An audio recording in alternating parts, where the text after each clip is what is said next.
Edisona, të përshëndes. Ja ku jemi së bashku në këtë raportim për të folur për një temë që thuaj se çdo vit është problematik. Infeksionet që qytetarët marrin kur shkojnë në pishina, apo jo? Ju përshëndes, në fakt duket se është një shqetësim që ka një rritje sa i takon sezonit veror tek ata persona të cilët shfaqin problematika kryesisht me shëndetin e lëkurës, por gjithashtu edhe me organe të tjera të cilat mund të preken nga infeksionet që mund të merren në ato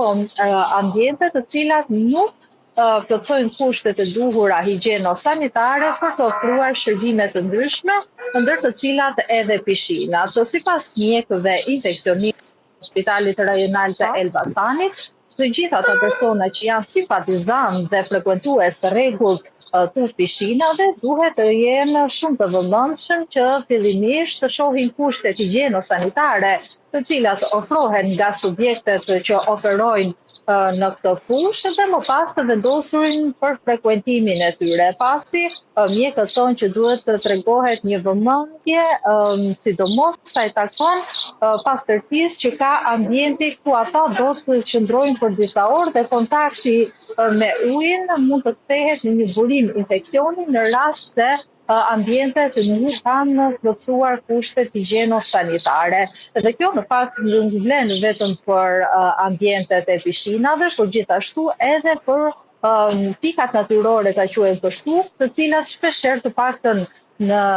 qarkun e Elbasanit, i cili nuk ka dalje në det, por qytetarët shfrytëzojnë pika turistike natyrore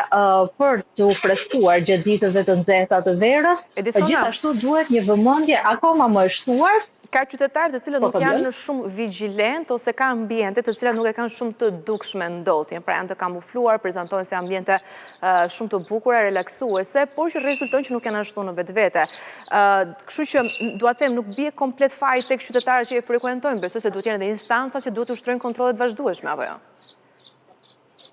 Patjetër që po, ne kemi transmetuar edhe disa ditë më parë një intervistë me kryespektorin e Elbasanit, i cili ka njoftuar në fakt se janë marrë të gjitha masat për të inspektuar sidomos ato subjekte që gjatë kësaj periudhe ofrojnë edhe shërbimin e pishinave. Dhe deri më tani të paktën nga inspektorët e ISHS në Elbasan nuk ka rezultuar se ka probleme sa i takon ambienteve të pishinave, por ajo që vihet re të paktën dhe që ngrihet shqetësim deri diku nga mjekët specialist është kryesisht ambientet natyrore të cilat nuk janë në kushte të përshtatshme për t'u larë dhe që shpeshherë qytetarët rrezikojnë që të marrin edhe infeksione. Shumë pika turistike në Elbasan kanë ambiente të përshtatshme për të notuar, por që jo të gjitha janë të rekomandueshme. Ndaj që duhet kujdes edhe gjatë kësaj periudhe, pasi në spitalin e Elbasanit mund të shkojnë deri në 10 raste në ditë që shfaqin problematika me infeksionet që merren kryesisht edhe nga pickimet. Jemi tek spitali në këto momente të raportimit. Ti Edisona ke marrë një intervistë edhe një mjek që shpjegon shumë qartë se çfarë ndodh në këtë intervistë dhe rikthehemi sërish bashkë. Me fluksin e madh të pushuesave si në plazhet publik, privat apo edhe në pishina, rritja e mundësisë e infeksioneve nga ato bakteriale, ku predominojnë infeksionet stafilokoksike, duke vazhduar me infeksionet mykutike që kryesisht merren në shezllonat, në pishina. Kemi një tendencë që nga viti në vit duket sikur vigjilenca e qytetarëve është deri diku ka rënë të përsa i përket kujdesit e tyre higjienës personale, po edhe shërbimi, duke filluar nga pishinat dhe shezllonat nuk i plotësojnë si duhet kushtet higjienës sanitare, pasi një mundësia për ta marrë një infeksion mykotik në shezllona, në plazhet publik ose privat është goxha e madhe. Mirë, Edisona, ndojshëm edhe fjalën e mjekut që ti ke marrë në intervistë ku theksin e vuri shumë tek vigjilenca e qytetarëve që duhet jenë ata në fakt parët që duhet të selektojnë ambiente, po pse jo, edhe të denoncojnë në rast që shohin që është abuzuar sidomos me pjesën higjieno-sanitare, duke qenë se pishinat frekuentojnë shumë edhe nga fëmijët apo jo, që problemi këtu bëhet akoma dhe më i madh pastaj.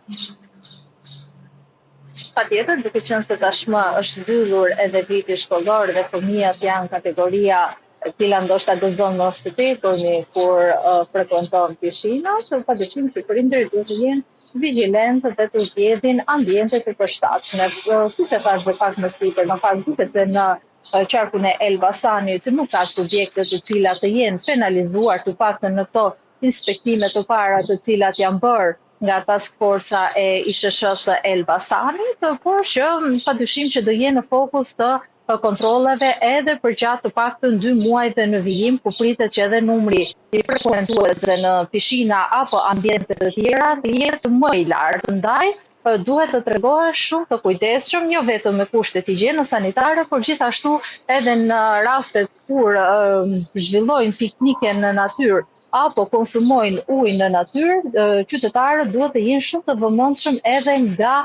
insektet apo kafshët të cilat mund të kenë kontakt me ujin, pasi edhe këto mund të shfaqin probleme të rënda shëndetësore sipas mjekëve specialistë. Kujdesi nuk është asnjëherë i tepërt, ndaj për të pasur një sezon sa më të mbarë dhe pushime sa më të mbara, duhet patjetër që të kenë edhe një vigjilencë sa më të lartë. Edisona Skënderit, falenderoj për të raportim të drejtë për drejtë, sigurisht e për apelin ku përfundove dhe raportimin tënd. Faleminderit.